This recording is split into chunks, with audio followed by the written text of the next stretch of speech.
What up, creeps? This is Tim from Channel 99.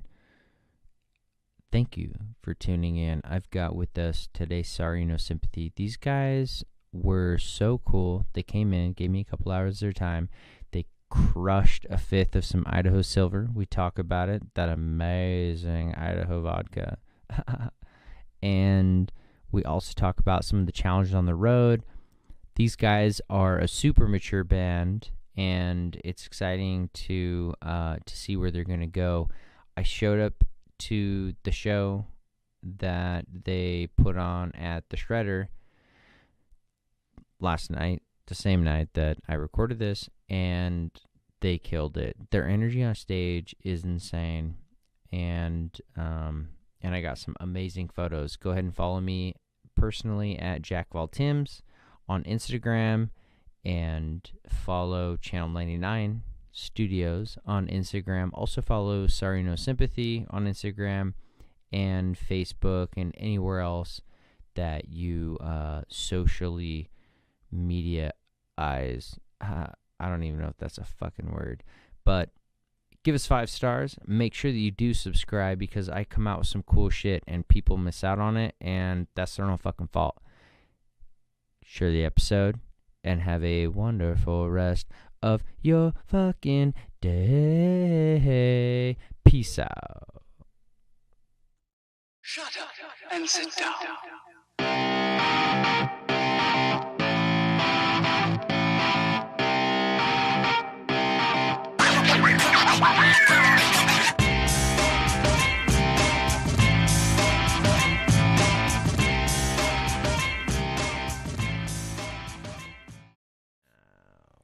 I'm Jay. Yes. Mic check. Sorry, no sympathy. You guys are in town. Yeah. You guys are headlining at Shredder tonight. That's exciting. And you just got back from Salt Lake. How was Salt Lake, by the way? Salt Lake was good. It was fun. I saw it, and I almost made an excuse to actually drive down to Salt Lake. I knew that I was working another event last night, but I have family in the area, and I was like, if this fell through, because they had 2 MCs lined up, I was the backup, and he bailed. But when Francis, when you and I started chit-chatting and we had scheduled it out, I had put it down that if I couldn't come this weekend, because usually my weekends are booked, and I thought, hey, if I can't make it, it'd be dope to like drive down to Salt Lake, got family, friends, hang out for the weekend. It's a business write-off. I have friends who own like some businesses down there, and they correlate with what I do. So I was like, fuck, it's a perfect reason to go down and hang out and see somebody in a different environment. I've never been to Salt Lake for a concert. I've never been in a concert. Really? Because that's where they all go. They drive right over Boise and go to Salt Lake. They do. Salt Lake's kind of a weird place. Yeah. But I enjoy it. Yeah, How so? definitely. Just like the atmosphere is kind of weird. Like these people like they've like, oh, I know I'm supposed to be a good person, but I'm at a concert that promotes like free will and having my own options in life. Yeah, Well, there's that, and then the bus station where you can get propositioned to buy heroin 3 times within one crosswalk. Whoa. It's kind of weird how sketchy it is. You'd think it'd be a lot nicer there, but like that's probably one of the sketchier places I've been. Yeah. In all of our Within travels, kind of like our home just region. rebel. Yeah. in Utah. Well, I've heard that from a couple other bands saying that that Salt Lake's kind of like an odd spot. Yeah. Like it's kind of like the what do they call it? The something zone. What do they call that? Twilight Zone. The Twilight Zone. Yeah. It's like I a can see Twilight that. Zone. Yeah. Like when I went to Canada, I was like, fuck, I'm in like the Twilight Zone. It's like America, but everybody's like nice. It's like American poutine fries and vinegar. It's weird. Yeah, exactly. Let's go ahead. Everybody introduce themselves, just because the people who are listening right now, they really don't know who we're talking to. So introduce yourself. Just say your name and what you play or your role in the band. My name's Kuma. I play rhythm guitar and do the clean vocals. Hell yeah. Yeah. I'm Blaze, and I play the drums. Yep. Francis and I do lead guitar. Sean, I play the bass. I'm Chase. I do vocals and I write lyrics. Hell yeah. That's what's up. So who writes the music? Is it a collaboration, or is there like a head and then torso. Yeah, it's kind of all over the place. Like, Yeah. things have evolved, like, over time. So, like, when we were early in college, it was like we always met up. And then the last record we did with Evolve Dissolve, Kuma pretty much just wrote songs and sent them to us, like, over a video on email, and then we just wrote to him. But, like, this, we're currently writing right now. And honestly, I kind of like this, what we're doing right now, is that Kuma and I have been, started a lot of the new stuff. And now Sean is been joining in on that. So he started writing over the top. So it's like we have a lot more involved bass parts now. And I feel like it's now at some point we kind of start with a skeleton between rhythm section now, and we're able to kind of like pyramid build off of that. So we did something like super unique this time, because usually all the music gets written and then everybody else comes in and takes their part, and Chase is like the last person to do anything. And we've just had a lot of time, and we've really been working on getting this music right, like upping from where we were with Evolve Dissolve. So like Chase and I wrote a song together where I had a riff idea, and we just sat in my room one day for like 4 hours through an afternoon, and he had a bunch of lyrics that he wanted to do, and he had a lyrical rhythm in his head. So I based the guitar around it, and it's like the first time we've ever done something like that. So You just sat down and you were like, hey man, this is like my vision, and you just started freestyling. Yeah, he was going with his cadence, like he had his vocal cadence, and he knew where he wanted to like put things, and like just like worked around it. That was That's the first so time sick. we've ever done that. Yeah, had some compromise on both ends, but You kind of Songs. have to. song has turned out good so far. Yeah. And what song is that again? This one It's is a new one. Yeah, it's a new one. Gotcha. You've never done that before? No, As a band? lyrics have always came dead last. No shit. I'll be there when Yeah. we're practicing, and I'll Well, it's not like Start dead last getting on the used to priority the- list, but song, and I'll catch a feel for the emotion or whatever. But Yeah, you kind of sometimes you have like a story in your head, like a way that you're like, okay, I have an idea, like what I want to write about, and like the emotion and the vibe of it. Mm-hmm. But we generally don't get to hear that right off the bat. It's kind of like last priority, so it's kind of been interesting to like get to know the lyrics before we even start recording. yeah. So as a drummer, are you like the last guy that kind of figures out what you're doing, or are you the first guy? Like, how does that work? Because obviously the cadence, you're gonna have, your rhythm going, but like, do you kind of have like free reign on that? Yeah, so I feel like that's interesting. I've never kind of really thought about that, but if I've really put it into perspective, I am like the first and the last in a way, in some ways.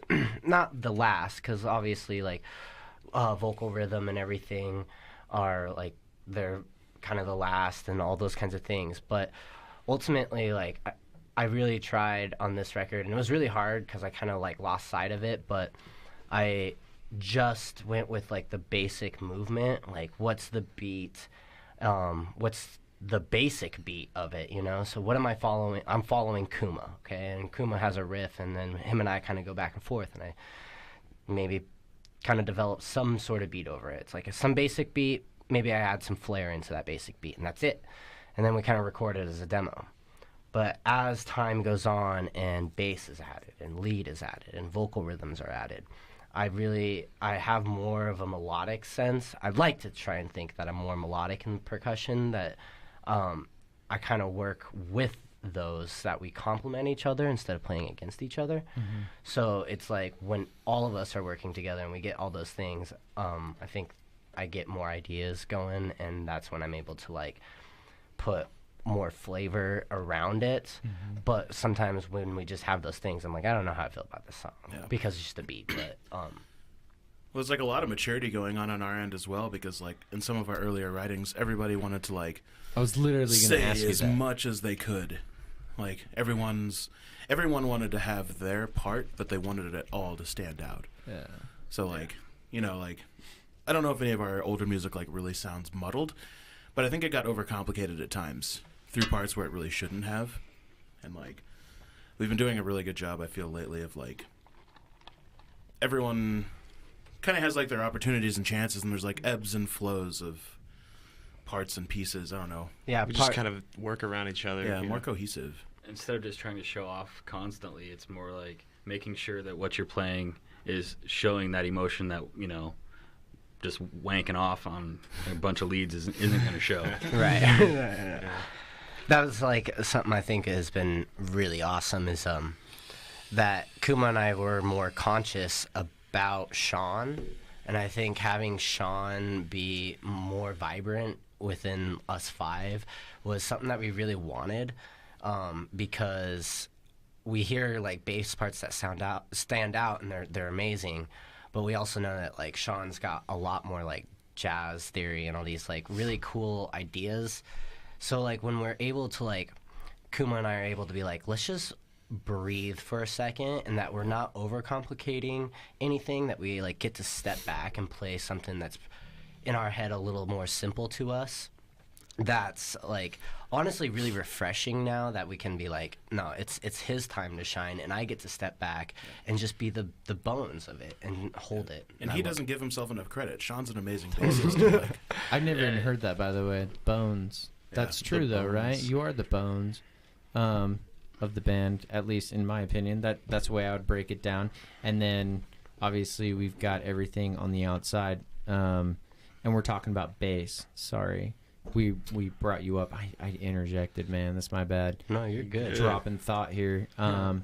But bass has always been something, in my opinion, that like people think might be easy, but I know bass. Yeah, and I know bassists in like indie like rock bands, all that kind of stuff, and they started like with the stand-up bass. Like these dudes are fucking slapping shit, you know, like because I played band and stuff, so I knew a lot of those guys. And getting to know these guys, I'm like, it's not as easy as a lot of people think, you know. And maybe from like transitioning from, I don't know, I don't play guitar, but if you were to play like a 6-string to a bass is a 4-string, right? Yeah. So if you like transition, I can understand, like, yes, you may be going down, but the complexity of the song is not going to change. Like every guitarist thinks they can be a bassist. Yeah. And that's not true. No, definitely not. I think it takes a certain type of rhythm, though, and it takes a certain type of angle of like creativity. 100%, man. Like every instrument, forming cohesive counter rhythms with the drum, and not following the guitarist. Like that's Sean's an amazing bassist, and I don't think he gives himself enough credit, which is like we're one. I don't see. Look at him; he's shaking his head right now. Yeah. Well, you should, because I was literally just nodding my head all day listening to your guys' music. And props to you guys for being on Amazon Prime, by the way, because I've been harping on some of the local bands that are not. They're like, hey, look us up. And I'm like, okay. And I only have Amazon Prime. I don't have Spotify. And I don't subscribe to anything but Amazon Prime.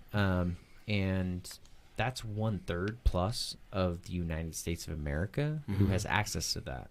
Yep. And a lot of people don't understand that you have to figure out whatever platform you're using for the distribution, just to make sure you're on Amazon Prime, right? Yeah. And you guys you're working on your 4th album, because I see 3 albums on there. Well, I guess 2 EPs 2 LPs and 1 EP.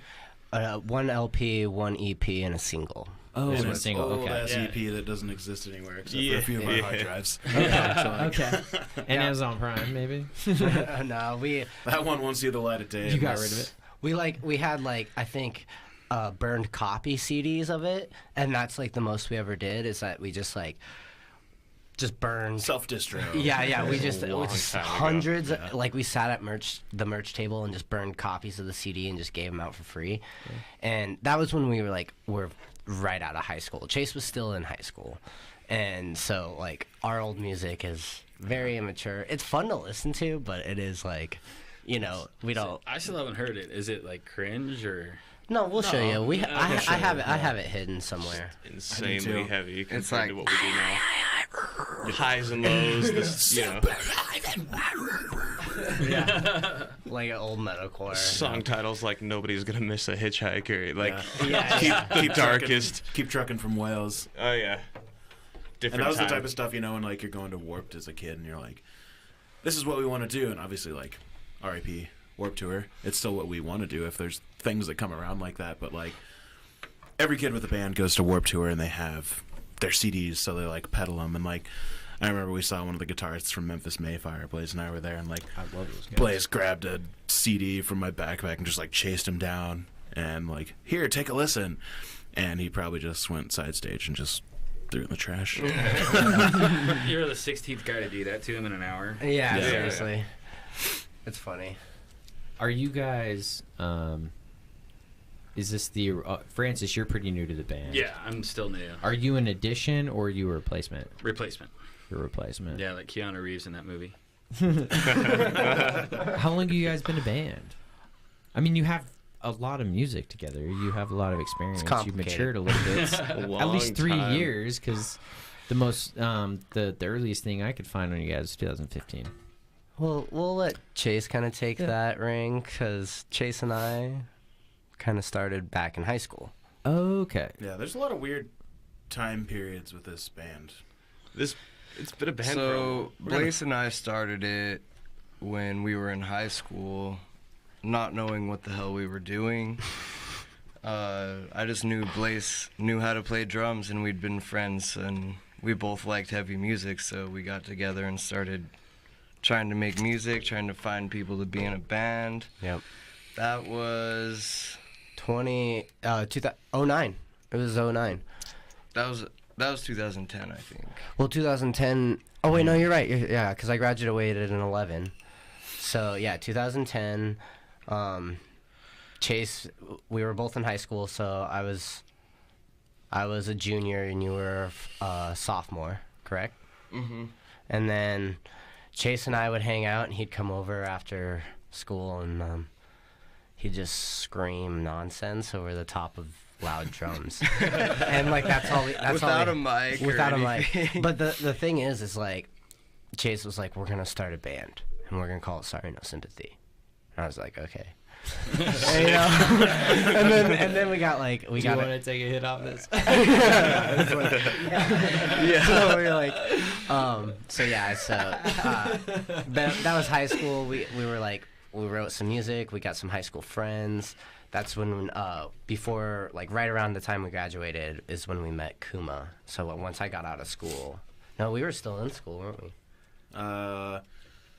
Right when I joined, I went to your high school graduation party, and Chase was still in high school, because I remember we would have shows, and that's when we were in your Durango. Yeah. So like, yeah, you came to my graduation. we would have to plan departure times around when Chase got out of school. So like, we're sitting there in like a Dodge Durango with a trailer in it, just sitting there tapping our fingers outside of a high school, waiting for Chase to get out of class so he could jump in the car and like take off. Tour. Yeah. Yeah, that's some of my favorite memories right there. It's like I remember sleeping in the back of that Durango wrapped around your subwoofers, like. Dude, so did Jesse. We had like so we like really were into like real chill step music, you know. So we'd be like driving through the night and it'd be like this really ambient, like with heavy sub, but just like really soft sub. It's weird, that weird combination. And our old guitar player Jesse would go back there, and he would just be like, dude, can you turn the sub down? And we're like, no, dude, like, we're trying to drive, man. You know, like, it was just so weird back then. We were like always traveling in my high school Durango. That was the weirdest thing. And that's like, we were like, did one off shows every once in a while. So back to kind of, if we like go back to how long we've been in a band, all that time spent was just like us figuring it out. Us taking it seriously has probably been the past 5 years. Like actually, like, okay, we're gonna 3, yeah. Well, 3, but I got like 4. 4. Yeah, like, it's like right in between. 3 to 5. This has been like a hiatus year. The past 3 years have been heavy touring, and then the year before that was, do we want to keep doing this? Yeah, and that's kind of what I was getting at, is in the fact that like we were all going to school. Well, Chase wasn't and Sean wasn't, because we knew we were doing the band. But I was like, let me just finish school. And then like we were finishing up our record, and it was like, do we want to just keep doing this, or is this a hobby? Like, what is this? So Kuma and I were like, dropped out of school. We were just like, let's tour. I'm done. Like, let's tour. And so for the past 3 years, we have been touring like like part-time to the point where like ish like it's been the first year was every other month. Then Yeah. Year 2 was every month. Year 3 was every month. Pretty frequently, really. I mean, 6 to 7 tours a year. Whoa. And for me personally, though, like last year, I hit the burnout point. We got back from tour 20, and I was just done. Damn. Like, not that I had lost any passion or anything, but like you get burned out, man. Yeah, you no, really it got to the do. point you of get like kind of burned out. I haven't even talked about it with these dudes, but it got to the point of like where my mental state and health was not great with being out and being gone. And it wasn't that I didn't love it anymore. It's just that like It's hard. it was hard. It's hard on you, dude. And it wasn't like it wasn't a loss of passion. It wasn't inner rifts between anyone. But like we got back from tour 20, I was just like done.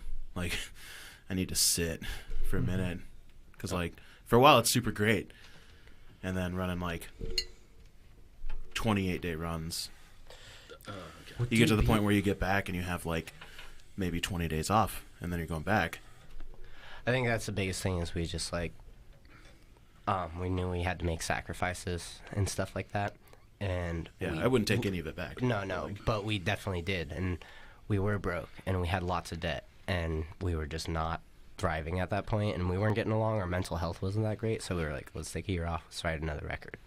And we've been home, and like we're out for 3 days, and it's like a dream come true. You know, we're like missed it. Yeah. Everybody's sitting there like as Super soon as we got in the refreshing. van yesterday to drive to Salt Lake, we're just like, oh, here it is. This is it. Yeah. Yep. Yeah, it was like we got in the van from Laramie. Like we were leaving town. We were leaving our hometown.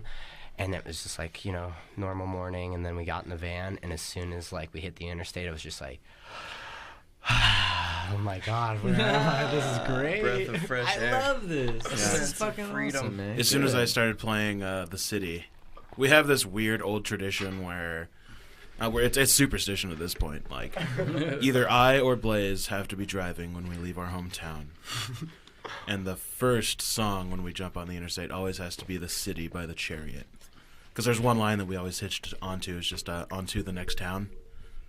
It's like one of the biggest hooks in that song as it develops. So like, Next town. Yeah. It's all about touring. I have so much superstition based around that, like, that song has to play when we're going, or else. I got long live on my ankles, and Yeah, it might be weird if we, or something could go terribly wrong. So we probably didn't play that song last time we were in Boise because our transmission blew. So. Everything went wrong that could Like, have gone wrong. No, really? The first time we filled up, the amount of gas we put in was $66.66. Yeah. Oh, dude. Oh, I remember that. Seeing that on Instagram. I was like, Yeah. oh, Stopped we're on starting out. And that whole you're saying that whole fucking ride was just terrible. Yeah, we went to You meet just up. had That's how bad we luck. met. That's how we met Frank. I was literally, God damn, you read my mind. For real, It's this I was- delicious my Idaho next- silver. It's I think that- yeah. That's what. Again, Speaking. all y'all who are not from Idaho, that is top shelf. If you are from Idaho, go fuck yourself. That was literally my next question was, you guys are from Wyoming. How did you find this guy? For Oh. real. So we had one of our friends in an old Wyoming band. He was the drummer. He booked us a tour, and he was looking for another band for us to go out with, and it was March of Martyrs. And Because he was in a band called The History of Hope, and my band had played with them numerous times in here in Boise, Pocatello, Idaho Falls, and stuff like that. So we kind of built a good rapport. And then they brought up the opportunity for us to go out with Sorry No Sympathy, and we were like, it's our first tour, why not? okay, but can we make fun of him for 1 second? I think we totally should. Like Okay, 20 so- seconds. So we go out, and it was so much fun, and probably 4 days in, Yeah. they were like, we can't afford this, peace out. Yeah. Well, not to My mention a bunch foot of hurts. shows dropped. No, Yeah, a bunch that of no. We're just giving you crap. Yeah. But that's something that I think is hard for a lot of musicians to grasp when you haven't been on tour very much. You're that, not like, going to go out and be a rock star. Yeah, Oh, no. Not how it the works. shows are you're gonna have shows that drop, and you got to plan for the worst. Yeah, that's what was really frustrating was I had enough cash on me to cover the gas, but nobody else did. Yeah. So I was like, well, we can push to because I think the next show was in Eureka, California, or something like that. Yeah. From Eugene. And I was like, yeah, I can make the push because it's still in 2 days. I got enough cash. It's just you guys are gonna have to, float me on the rest of the gas money for the rest of the tour. They're like, no. I've been telling you this. We've had this plan for 4 months. Could you, why don't you have any money? Our vocalist literally had to sell his camera when we got to Salem, so he had money to eat. Yeah, and it was. Yeah. Those were like super tight times though, because they were. That's one thing that not a lot of people understand when they go out on tours. Like, you're not going to go out, and you're not going to be making guarantees. You're not going to be probably selling any merch if you have any. Which, if you're going out on tour, have merch. Yeah. But no one's going to know who you are. They're not going to offer you money. They're going to be like, I'll give you a door deal. But no one's going to come to the show because they're like... That's why they wanted to do a door deal. Yeah. What's a door deal? Door deal is when you get in and however many people come through the door, you usually get a split of the door depending on the venue. So maybe like 70-30 in the venue's favor. Gotcha. You get 30% of the door. So if 5 people come through and your ticket prices are $5, there's $25. Take 30% of that and... try throw that in a 35-gallon tank. Yep. In a van that gets 12.4 miles per gallon with a tailwind. Oh, we're doing that good? Have you not? Yeah. I've clocked it a few times. You guys should just get a diesel. I know. We've talked about it. But they're like $60,000. Then straight pipe it. Dude, this blows people's fucking mind. I have a BMW diesel. I get 40 miles a gallon. This thing goes 0 to 60 in like 4.3 seconds. What? Yeah, dude. 550 pounds of torque underneath those wheels. Yeah.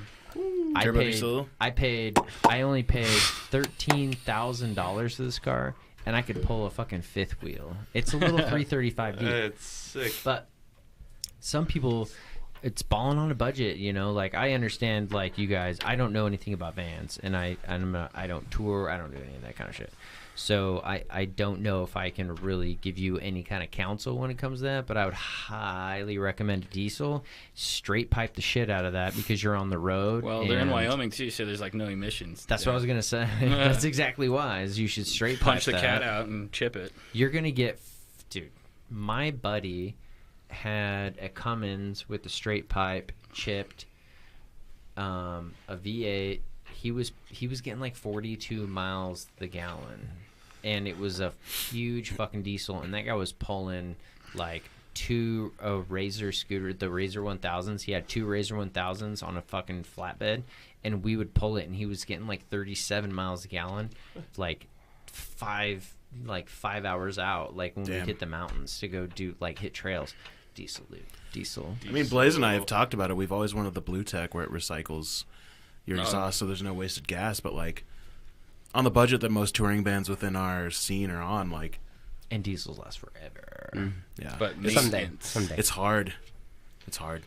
It is. Like when you're going out and pulling 100, 150 a night, Yeah, especially with diesel being more. I mean, it does even out, but and that's 100, 150 a night. That's crazy. All of us, not each. Yeah, everyone asks me that question, and like, are you fucking crazy? Yeah, 150. That goes straight to the gas tank usually, and then any surplus is going to be used for the next run or for merch, or for 4 shows just dropped all the way across Texas. Yeah, holy cow! Because that happened once. That was the last tour that we did last year when all of us were just burnt. Just that did not help our mental health at all. I mean, I love these dudes, but when we were stuck in a Walmart parking lot in Louisiana for 3 days, you can only toss a football around for so long, and then you're just like, fuck this. I don't know. We played a show right now. We're just throwing frisbee in the Walmart. Off days are killers. Is it like cabin fever? Do you get cabin fever? Oh, yeah, I mean, because then you get in your head the best part about tour is the go go go. It's like. Yeah, I fell asleep in South Dakota. I woke up in Nebraska. I played a show, and then tomorrow night we're going to a different city. And downtime is just a killer because if you have, we usually like to do 16 days. We can do 16 in a row pretty comfortably, and then maybe have an off day. If we don't, no big deal. I mean, it'll totally burn us out. But the off days are killers because you're sitting there, and if you have 2 in a row, even 2 days, 2 days doesn't sound like a whole lot. But when you're out there, that's 2 days of not getting gas money. And maybe if you had a show drop, that means you're missing a state. So then you just add it on to your financial strains. of everything. And like we make money from merch and stuff, but like what a lot of people don't get about bands is that anything that you're making is automatically going right back in. So like we sell this t-shirt for $15 to $20, $7.50 of it or whatever is going right back into making sure we can re-up on that merch. The other amount of profit is going into anything, and we don't touch it. Like we can't run per diems for us yet, just because we're not like there. The nicest part is getting either caterings or like buyouts for shows under contract. But like, I don't know. I left for a 3-week tour once with $16 on my bank account. What? Yeah. Thank you, Chipotle. Oh yeah, Chipotle. Chipotle always has the hookup, man. Yeah. Can we talk about the math we had? Yeah. I did the math. We did Like I think it was like a 21, 22-day tour with a California band. Some of our good friends are called Mother Sound. But yeah, I think it was like without all the extras, because like, you know, we call ahead and you put on your best like big kid voice, be like, "Hey, how's it going? My name's Trevor. I'm in a touring band. We're based out of Wyoming, and we're really strapped for cash. And like, if you could just help 5 people out with some food, it would be so awesome." And sometimes you'll strike out, but then you'll call the other Chipotle that's like 2 miles away in a big city, and then you'll like hit pay dirt, and you'll be going through the line, and they'll be like, "What can I get for you?" Like, "I would like a chicken burrito with guacamole." I'm like, "Guac's extra, is that okay?" Like, completely, because you're paying for it. So like, without like extras and add-ons or anything, I think we did like $650, $700 worth of free Chipotle on a tour. But And that saved me, because like, Well, you we good were stuff, broke. man. We were like broke. so broke. Af. Hey, this is Chase. Can I speak to your manager? Oh God, this is Chase. Hey, Can I speak to your this manager? is Chase. Hi. wondering- Can I speak to your manager? But it worked, and it got us 2 6-packs and a pounds from Taco John's. Yeah, no, No, it's true. oh, dude, what happened that one time you called the Walmart and then you just like hung up? Yeah, like, hey, this is Chase. Can I speak to your manager? Like, this is the manager. Click. Nothing. Can No, talk no, to your can I manager? possibly, maybe, I don't know, you know, just end it like thesaurus of the word possibly, and then speak to a manager. So that's the fucking struggle. I'd never thought about that, man. I never thought, and dude, The struggle's living, I'd be great at that. really, on the road. That's what's great about it. You're I can make people feel really fucking you're bad about themselves. such a like. It's so like you just live for you to live, and that's so cool because. completely in the moment. It's Yeah, it's so in the moment, and that's what kind of feels so free about being on the road is that like, yeah, we don't make a lot of money, and we're, you know, just we could totally at any minute be screwed, but that's kind of the part of the thrill. A and B, it's like the freedom of just being in the middle of like country and figuring out like how am I getting to the next place. And that's it. Yeah. That's your only worry. It's like it really like I come home and it's like holy crap, like my life is so luxurious at home, and I'm living Yeah. paycheck to paycheck. Like I'm not making a lot either, and like Most people are, man. and then you go out on the road, and I'm living off of like I lost my wallet in Maryland. Oh my god. Yeah, on a month run, we did a month tour. 2 weeks in, lost my wallet in Maryland, like right outside of DC, and then we had 2 weeks left. Yeah, And- a couple of venues are like, he doesn't have his wallet, he can't play. It's like, Yeah, I had no ID. I had to stay outside of venues because I had no ID and just like sit with the gear and like just listen to the show. And then who played drums? they would let him in to play, but he couldn't be in there afterwards. Yeah, so I was like I set up, Yeah. I played, and I got out. Like that's what I did. Like they For a lot treated of you like places. you were under 21. Yeah, Yeah. totally. And it was just like it was kind of crappy.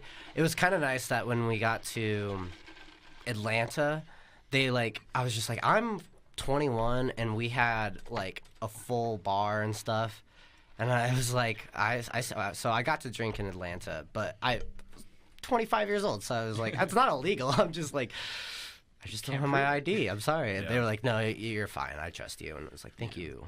We're really fortunate in the fact of like, this wasn't how it was by any means when we first started, but like now we're really fortunate that as the band, you know, we're not gonna have to worry about how we're getting to the next place. We've cut it close a few times, but we've never like completely run out of money. It's just the break personal even, struggle. maybe a little bit in the red. Yeah, it's like you make it worth your time. Like, buy be like, hey, that $80 was a great experience. I just spent like $2,000 on. Yeah. buy $80 worth of canned goods before It's you leave worth it, town though. and Yeah. eat canned food. Honestly. But, yeah, no, it's totally worth it. I'd spend. Feeling our passions, you know. Yeah, I mean, some people will go to I don't know. I went to Jamaica. I dropped like $1,800 to go into Jamaica because I was invited last minute, and I was like, when am I ever going to get invited to go to Jamaica again? Never. I'll fucking spend that money. Those are like stories, memories that you cannot buy. You can't buy that, dude. You can't buy that. I mean, it's completely unique, and it's something I admire about like traveling artists, dude. Like, that's why I try to get all the bands in here that I can. Be like, I love your stories. I love the passion. I grew up playing like instruments. We talked about this before, you know, like before the show. It's like, it's people like you who keep people like me going. I'm a dude who works a 9 to 5. And by 9 to 5, I mean like a 9 to 3, just like twice a week. But I have a boring fucking job. I do the same shit all the time. I see the same fucking people every goddamn day. And every time I walk into the office, I think the same thing. Why the fuck am I here? Like, I have so much more to give to the world, but, you know, my untapped resources just make me better because I just continuously build on those. And that's, as you see here, I mean, before you guys showed up, I mean, I layered another 24, 26, maybe even like 30 square feet of extra installation in here, just because, like, what else am I going to do? I need to make myself better in some capacity, whether I'm learning something or I'm building on something. And I see a lot of those characteristics in people who do whatever it is they're passionate about, because outside of what I do, and I went to school for fucking ever, dude. I've got a master's, and I'm a guy who's like, I'm not burned out, but I'm obsessed with learning, like literally obsessed. And people like you force me to think differently. Like, I've never thought about some of the tricks and shit like that, like on the road. I've had like 5 bands in here. Nobody's ever told me anything like that. Like to me, yeah, and to me that just. A lot. But what's funny is like the amount of like respect that you can get as the band. You know, like we are traveling musicians, because like, and I kind of love this. My friend Michael and his wife Courtney, before they like were married and everything, and they were like asking us like. I told them the tricks and everything, but they're like, how do you do that? And I'm like, you guys are like just on the road. Like, you're just a couple going, you know? I don't really do that as much, you know? It's like we're a group of guys, like, traveling city to city to play music and all this stuff. Like, so they have, like, that kind of like, oh, right, like, you're out here doing something. It's not like you're just trying to get free food. So it's like, it's kind of like, that's kind of a nice, like, toss-up. So it's easy to kind of like, well, we are working hard. It's just the fact that, like, the exposure is all we're getting out of it. Yeah, we need some money and food. Yeah. But I think most people are gonna have an appreciation for somebody who's in your position. Mm-hmm. Like, dude, you guys have to take off time not only from work but from family. Mm-hmm. You know, if you got kids, I don't even know if any of y'all have kids, man. You got kids. I got a kid. Yeah. Little baby boy. School, you know, or whatever it might be. I mean, a lot of you guys seem to be already at the stage in your life where you're already educated, and that's something to fall back on. You know it, but I think it's admirable. From my perspective, from where I'm sitting right now, like people who are doing what they love. You guys, this is literally, you are in my element. This is what I love to do. This is like when you guys are on stage, I'm on fucking stage right now. That's how I feel. Yeah. And it's not, and I don't want to be like the main attraction. I want to be the platform, if that makes sense. I want to be that stage, and I want to be able to help people who are good at what they do, because I have a lot of respect for people who put fucking time and effort in that shit. Fucking Maraca going by his Dutch Bros. You guys got Dutch Bros in Wyoming, I assume, right? No. Yeah, we got like Starbucks and local coffee. That's it. No shit. Yeah, definitely Starbucks. When I went through Wyoming, it was like I'm gonna have to take a shot on that. When I went through Wyoming the last time, I drove all the way through. It was literally oil fields.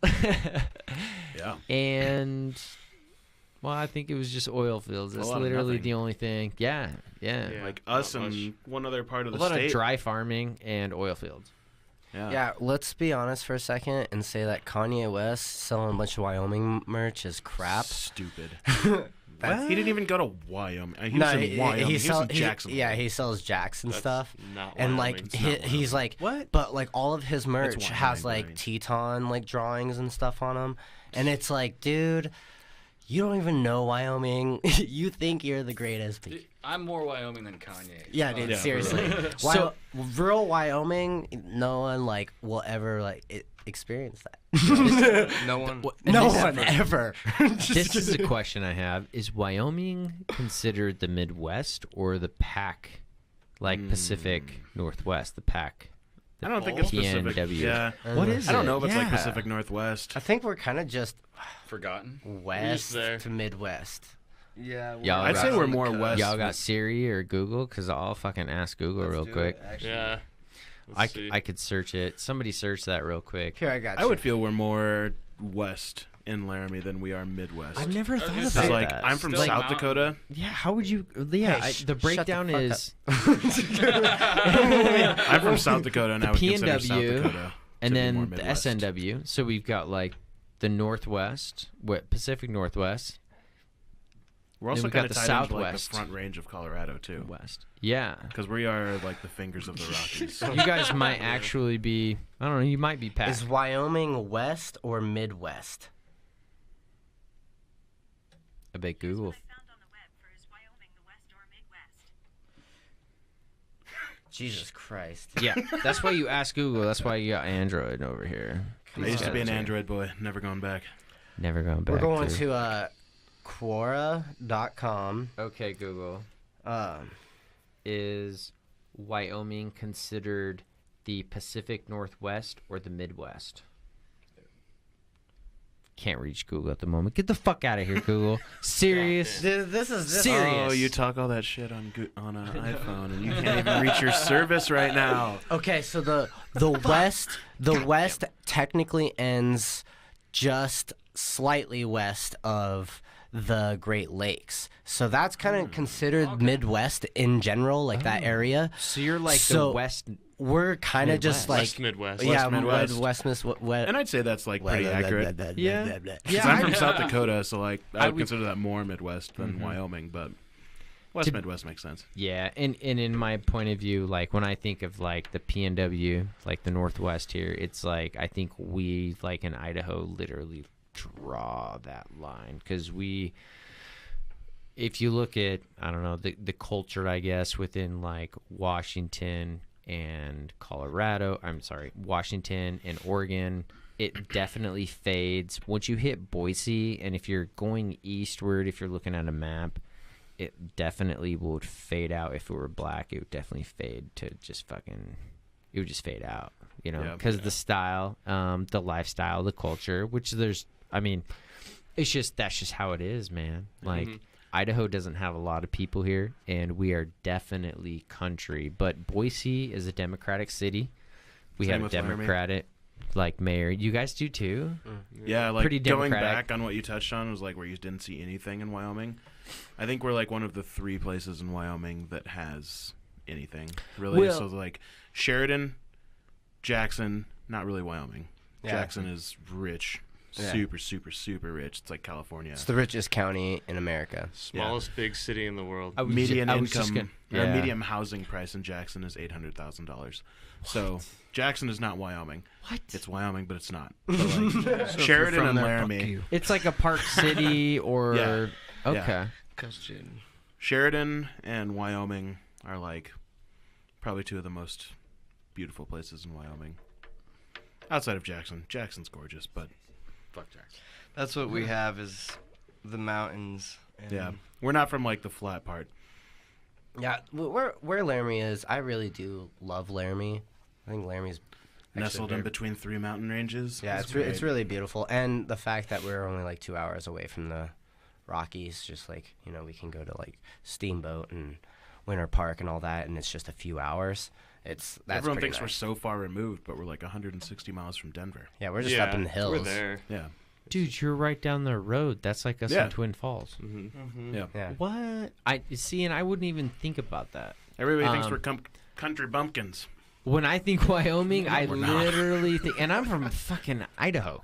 Like, shout out, by the way, to everybody in Sweden, Denmark, and the UK. Y'all have been 90% of my fucking downloads this week. So, if you guys like Europe, I mean, fucking dude, those dudes. Seriously, huge shout outs. All to we those want to guys. do Great is music play scenes. Europe. Yeah, Great music scenes over there. So. Like literally, I have if you're a promoter, snapshots. get in touch with us. We're on man. every streaming service. Please check us out. Take us Seriously. away from this Denmark, UK, Crazy- Sweden, everything. Get us away crazy from Trump, financial please. state in America of music and take us to Europe. Everything. Also, not all of us like Trump, so please remember that. Yeah. Yeah, but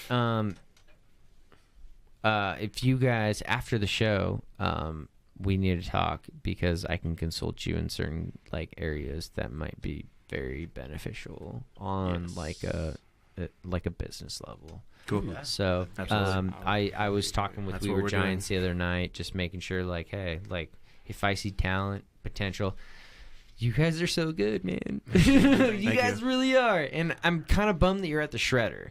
And the only reason why is because I love the Shredder, but by being bummed, I'm not bummed. It's going to be a fucking awesome show, but I think you guys would probably be suited best in like the Knitting Factory, at the minimum, probably the Olympic.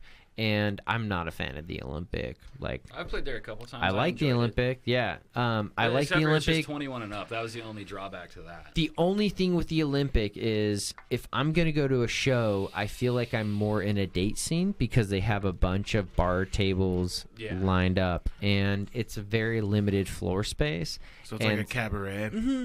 So when I think of the Olympic, I think more indie music or something where like people are just gonna chill and jive. I got You're told just to stop hanging talking at out, an indie drinking show. drinks. Like We're nothing definitely not a intense. chillin' vibe band. Exactly. We Like like you're to get not in an your Olympic face band. and/or- No, you're not an Olympic band. Funny though is that we have been writing some chill, vibey type stuff. Yeah. With more of our twist though. That's all I'm gonna say. Yeah. Well, I just literally bought one of these to try out, and it's a fuck, what do they call this thing? Oh, for an acoustic. Yeah, it's a pickup. It's a okay. pickup Nice. mic. So you clip that in on an acoustic, and essentially you've got like an individual mic for each one of those chords. Sick. I've Never got seen one of those. That's so yeah, they're fuck. I don't remember the names of these. The name of this, but you can get really nice ones where you can actually tune it in. They've got your gain and whatnot. Very basic. I paid like $15 fucking for this just to try it out. And if it's nice, then I'm gonna upgrade because I got bands that I want to come in and they do play acoustic. I've got a guy. Have you ever heard of the band Soul Serene? One of my good buddies. He's coming on next week. But he's like the head guy of Soul Serene. They've been around for like 15 years. These guys have worked with like Jack Johnson and all that kind of stuff. These guys are amazing. Fucking super dope dudes. They have, this guy, he knocked out his whole basement and created something like this. You know what I'm saying? Sweet. Like his entire basement has like, you've got your producer room like on the side. You got fucking the window, the glass, like you've got like the way they built the angling in the fucking walls and shit for the balancing. Floating the room. Yeah. And I monetize this studio. I charge $20 an hour, and I am not short of having people want to buy the time. But when I look at like his stuff, I'm like, dude, like I only charge $20 an hour because it's half the cost of like the next professional studio here, and you, for the most part, people already have their own mic. They just need a quiet space, and this room's pretty fucking quiet. It's really good. I noticed that when I came in. It's not too when you bad. walk in, We've been in a good amount of studios, so it's like, pretty quiet for like a nice home studio. Yeah, for vocals, it's nice and dead. Like, I mean, if anybody were to listen to like the We Were Giants studio or the We Were Giants album, they recorded it here. All the vocals were recorded here, and they paid me. And those dudes are on point. I love those guys, by the way. They're on like a ton of my fucking podcasts, just because I kind of like followed them while they were recording the album. But fuck, where was I going with that? That's the beauty of I don't vodka, man. remember. Just let your mind wander. Just take another shot of vodka, let it wander, and we'll eventually circle back around, and you can edit it and smash it together. I don't edit, dude. I don't edit. I've produced 54 podcasts, and I've edited 2.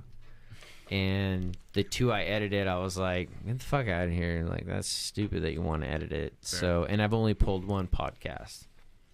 So, this is a great show, by the way. Thank you. I'm getting back the acoustic part. That's where I was going. I feel like we're rambling a bunch, but yeah, it's kind of what I'm sorry. we do. That's what it's all about. It's a podcast.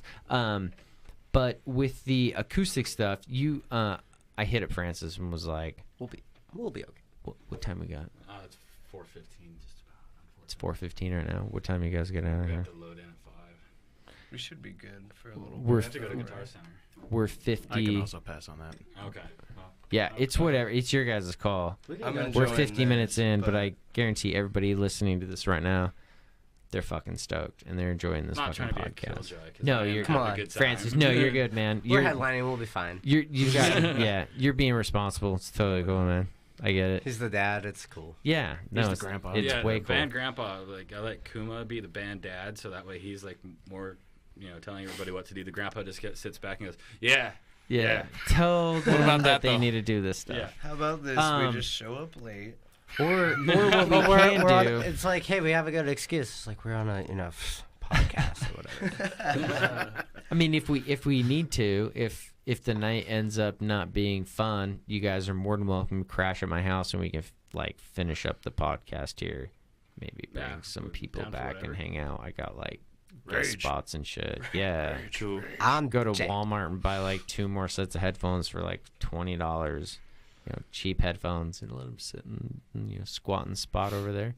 But We could do a question and answer type thing, or just sit here and do whatever. fall. I don't know. Talk about the concert, because honestly, how do you guys prepare? We're only going to take 10 more minutes, if that's cool. Is that cool? Can I get 10 more absolutely, minutes? yeah. That's good. Only because you guys are great content. And this is stuff that I don't think any of the people I produce a lot of fucking podcasts, and I've had a lot of people come over, do like acoustic sets and stuff, and like these they haven't covered anything you guys have talked about. Like, that's why I have people like you on my show. Conceited or anything like that. Like, I don't want to, but I feel like we have a lot that we can impart on younger bands and people that want to get into it that not a lot of people think about. And it's not just like us like trying to tell you how it is and what you should do and what you want to do. It's just like we've been through so much trial and error and like have only very recently started to kind of get things right. Yeah. That like I want to help people as much as we can, And it's not like we can't push you to do anything or like push you onto a certain level, but we can like give you you can follow the path. At least help them out. Expectations. Yeah. because- Say, hey, this is what we had an issue with. Then I do the same thing with like everybody. Podcasting people. I get interviewed by other podcasters. I interview other podcasters because I obviously have to improve my craft. And I think it's important.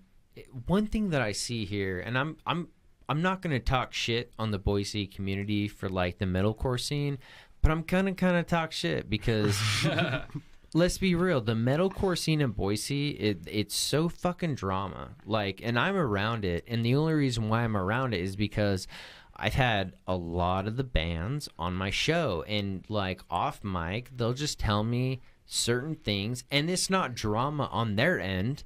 They'll just tell me, and I'll make, you know, like a personal judgment call on whether or not I believe that. But the funny thing is, a lot of them will talk about the same bands, and they don't talk shit. No band has ever talked shit about any other band, but they'll mention that one band will do one thing, or they'll say one thing, or they'll support one other band, but then they won't support another band. Petty shit, dude. Like, absolutely. Like shit that I'm like, Jesus fucking Christ. Like, you're fucking adults. Like, it's a business. Business isn't fucking charity. Straight up. Like, you do not give away a bunch of free shit. Like, people need to respect your craft, and they need to like have an appreciation for what you do. I fucking love you guys. And if you guys have shirts, I was going to mention, if you guys have a shirt or anything, like whatever merch you got, I'd love to fucking buy it. I kind of want a CD on my wall for anybody who's like looking at Mike. Awesome. Yeah, if you're looking at like Mike Camera 4 on YouTube, those are some of the bands that have been in here, and I need to spread that all over. Like, I need way more CDs. To touch on what you were saying, like, toxicity within your scene, within a local level, is the worst fucking thing you can do. Oh, absolutely. And like coming in as an outside influence from a touring band, and we've passed through scene to scene to scene, it's like these people have so much infighting, and it doesn't make any sense because like you're only hurting yourself. You're completely screwing over your own market, and anybody coming in is not going to get it. And honestly, we don't care. Yeah, it's like we've like really like you go west, and people come out for the local band, the friends and everything, and they leave and they'll stand in the parking lot and like skip your whole set. So you'll play in front of like 2 people, 3 people. And then you're only hurting yourselves. Yeah, you go out east. You go out East Coast. Those people are like, "Hey, get in here. This band drove here to play. Get in here." And the South, yeah. There's just like, come on, let's listen to some music. Let's have some fun. And like people go in, and it doesn't matter. There's a sense of community. Yeah, there's a big community. It's like there's a reason we came here. Mutual support, and like everybody needs to get on the level, including a lot of low-level, mid-level touring bands. Is that like we're not a competition. The only way we all rise is if we support each other. Mm-hmm. So like. You can't. You can't have like a public face and a private face, and like it just doesn't. Expect it not to backfire. It doesn't work like that. Like everybody needs to be on the same page. The only way you thrive is if I thrive, and we all thrive together. Mm-hmm. Because when you create scene beef, your fans are going to catch on to that, and then they're going to boycott one show, and then they're going to, and then it's just going to cause huge division, and that's been a problem with the Boise scene.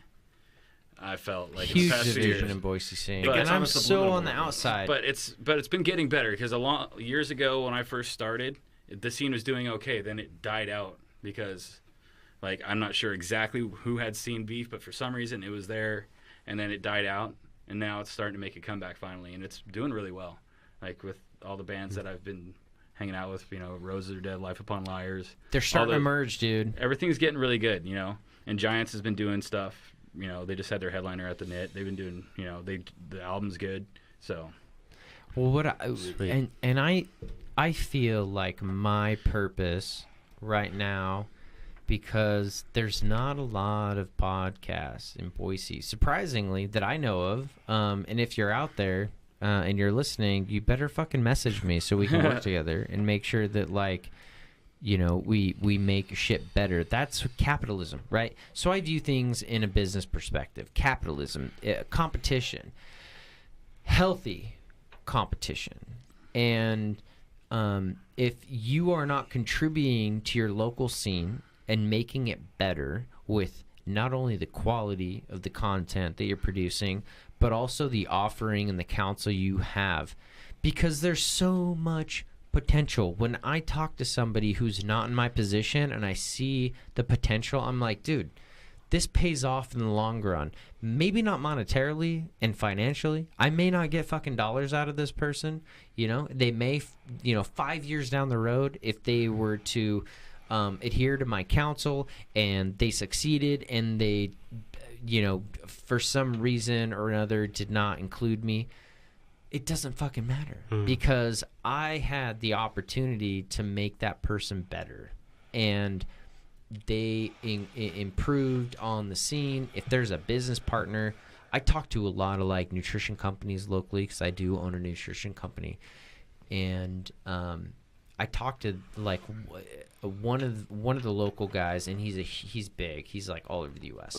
and this guy's got distribution everywhere, and he has probably been one of the biggest mentors. And it's very rare that I would call somebody a mentor because I typically have to work for what knowledge that I have, because I'm going for something that a lot of people that I know don't go for. So I don't have connections, so I have to fucking figure it out on my own.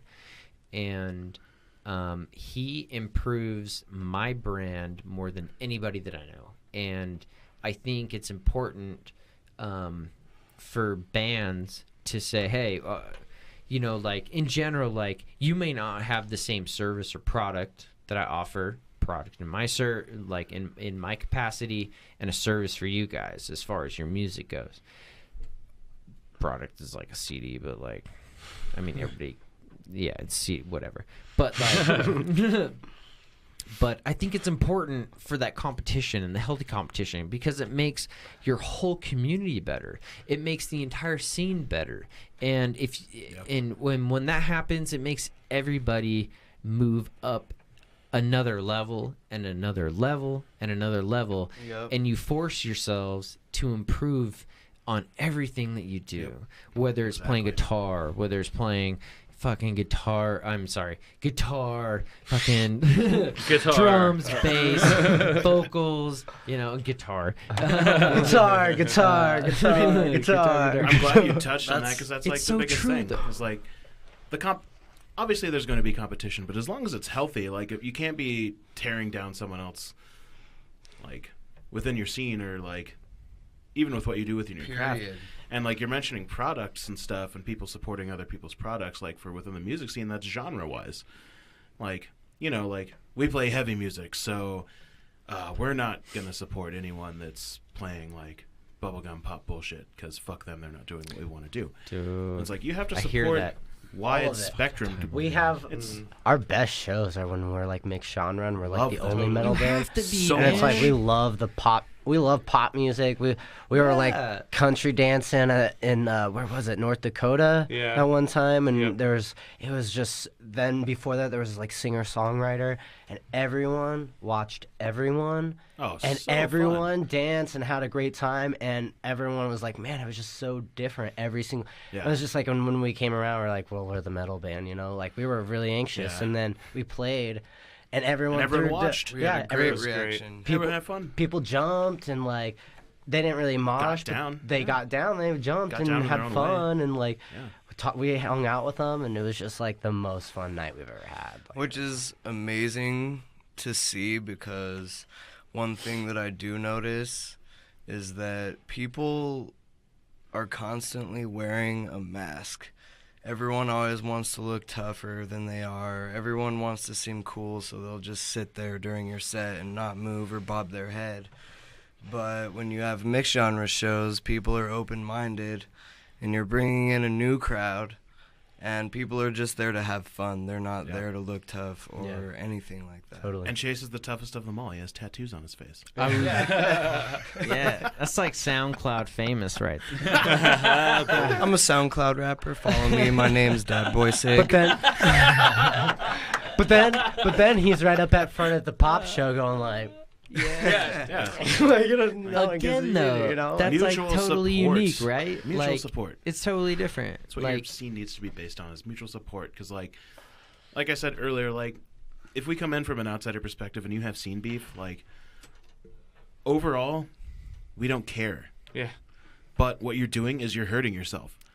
And like we're not a big band, but what you're doing to yourself is that like you're not going to get A market tours. You're not going to get any of this, because there's so much infighting and all this bullshit between promoters and bands and people that don't want to play with people like, if you're not going to form a cohesive lineup in anything, you're just hurting yourself in the long run and not putting yourself on the map. And we don't get A-market tours. We just like go out and we just play crap shows, and they're awesome for us because we're just out living a lifestyle. And you're getting better. You're not improving to on your craft. downsell us. We still have some A-markets. That we totally. I'm just saying it's not like full tours of just being like, yo, what's up now? You guys are so good though, for real, man. I fucking rocked out all afternoon cleaning my house before you guys got here. That whole fucking album, I was like, download, like every single one of those songs, man.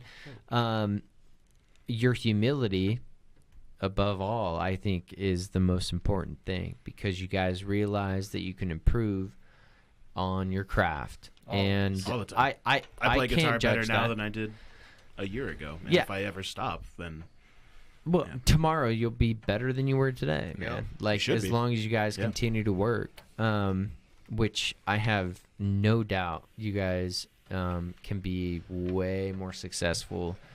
And as you guys continuously improve on making sure that each of you has some sort of an input on the album, which it sounds like you guys collaborate really fucking well.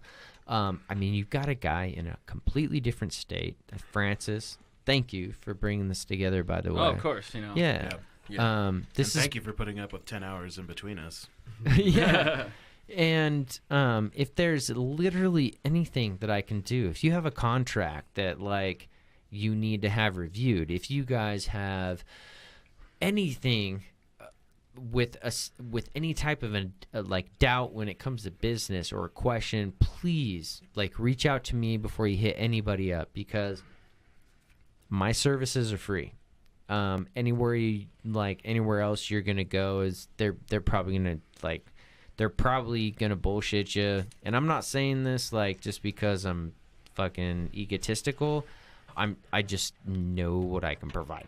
I just know who I have. Craft. Yes. Yeah, that's a good way to be. The best thing. I'm not gonna fuck with you, and I'm not. Confidence. Yeah, and I'm not gonna bullshit. And knowing.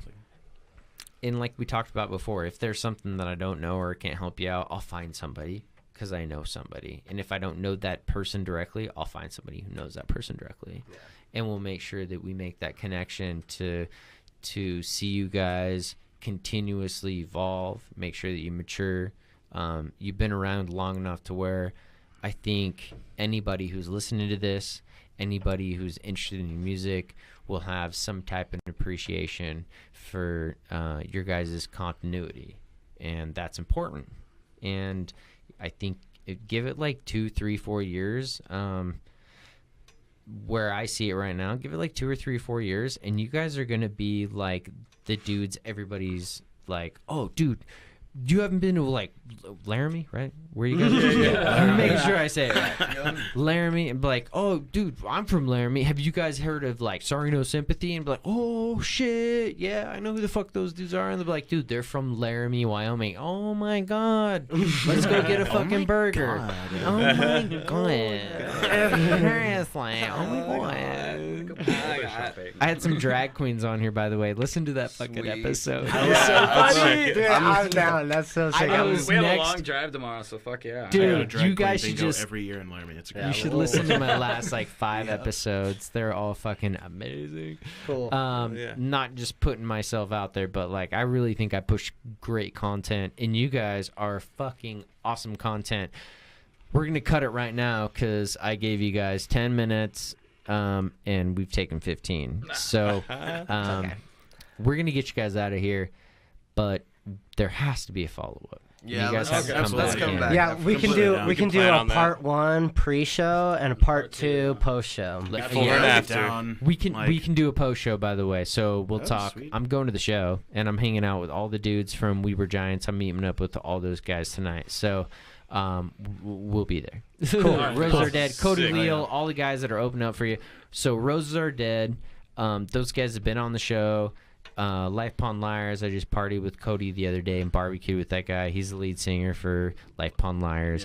Yeah, so your guys' whole undercard, because you guys are the fucking bomb.com or .org if you guys don't like take donations. But I prefer .wordpress, but that's .wordpress.eu. Because fucking shout out to fucking Sweden, Denmark, and UK again for being 90% of my fucking downloads. That's awesome. Let's get you guys out of here. Once again, I appreciate everything as far as your time and your divulgence of knowledge. Where can we find you? Anywhere? SoundCloud? Facebook.com/Sorry No Sympathy, iTunes, Apple Music, Spotify, Pandora, Prime, Xbox Music, iloveradio.com, everything. Google search it, and and just the one last thing I wanted to touch on before we go is anyone that's listening to it and that's in a band, add our personal profiles. On Facebook, we all fan or Instagram, and they're all linked. I don't know. I love ask talking questions. shop. Yeah, ask questions. I love talking shop, and I love being able to share some of the knowledge that I have. And it's not definite gear super nerds. great. We're also gear nerds. Yeah, we're gear nerds. Please. So it's I want to learn. Yeah, teach me stuff. I might hit you guys up to teach me how to play a little guitar. Because, for real, give me, 2 years, I'm going to fucking shred. We'll teach you how to play and I might be in a band. That's why I'm trying to hang out with people like you so I can visually be in a band. It's all about who you know. But before I could do anything, I just knew all the people, so. I just tell people, hey, if you have chords that I can just mash on some fucking ivory, just set me up on a cheap...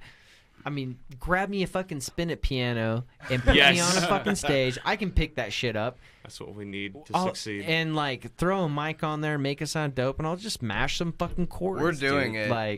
There's no questioning. I just want to be a presence. I think it'd be fun, and I'll fucking MC the event because that's type of personality I have. So, once again, everybody, if you are still listening in, because you're fucking hearing me right now, go ahead and subscribe to these guys. Sorry No Sympathy, Facebook, Instagram, Twitter, literally anywhere that you want to listen to music. It's going to be Spotify, Apple Music, Bandcamp, YouTube, Amazon Prime, Prime Plus, you name it. Subscribe. Make sure that you also subscribe to Channel 99 Studios. That is also on literally every fucking platform that you have. So we're talking Spotify, Apple, Stitcher, Spotify, and every Podcast Addict. You name it. Those are the top 5. And make sure you give this episode 5 stars. If I could, force you to give 6, I'd make you give 6. But give us 5 stars, share this fucking episode, tag everybody in it, and have a wonderful rest of your day. Day.